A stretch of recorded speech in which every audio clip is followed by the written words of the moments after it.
કેરળના એક યુવાન સોફ્ટવેર એન્જિનિયરના આત્મહત્યાના મામલે સુરત યુથ કોંગ્રેસર આજે રેલવે સ્ટેશનની બહાર એક આશ્ચર્યજનક વિરોધ પ્રદર્શન કરીને રાજકીય ગરમાવો પેદા કર્યો હતો।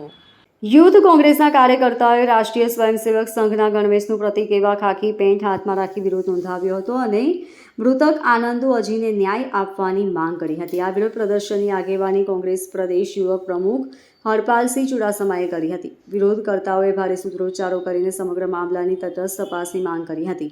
થોડા દિવસો પહેલા કેરળના 26 વર્ષીય સોફ્ટવેર એન્જિનિયર આનંદુ અજીએ આત્મહત્યા કરી લીધી હતી।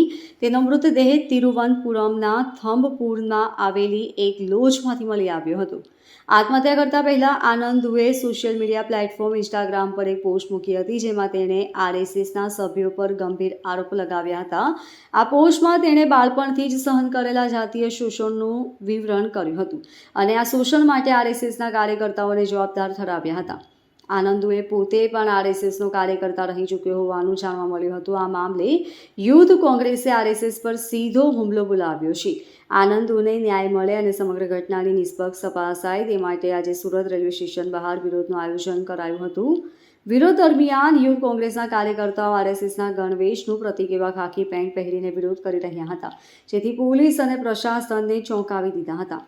રેલવે સ્ટેશનની બહાર ભારે સૂત્રોચ્ચાર અને વિરોધને પગલે પોલીસે તાત્કાલિક કાર્યવાહી કરી હતી।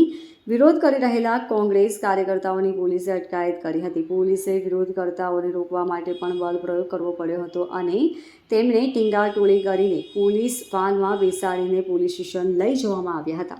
કેરળની અંદર એક એન્જિનિયર અને આરએસએસના કાર્યકર્તાનું વર્ષો સુધી આરએસએસના કાર્યકર્તાઓ દ્વારા શોષણ કરવામાં આવ્યું।